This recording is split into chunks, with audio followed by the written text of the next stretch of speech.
Hello everyone, welcome back to our channel. In this today's video, I'm going to show you how to add another Instagram account without logging out. First step is check your internet connection. Make sure your internet is working or not. If your internet is not working, that might be problem for the app.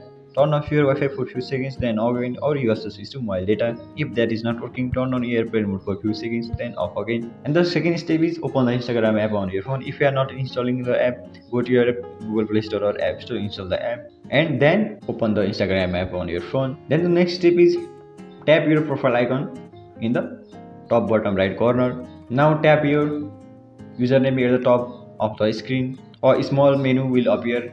Tap on and here you will see the your options and tap on add Instagram account. Then choose login into existing account. Now here you will see the options and enter the username and password of second account you want to add. Then tap on login and that's it. Your second account is now added. You can switch between accounts anytime by tapping your username at the top and selecting the account you want to be used. And that's how you add another Instagram account without logging out. Thank you for watching this video. If this video helped you, don't forget to like, share and subscribe for more helpful tutorials. Thank you.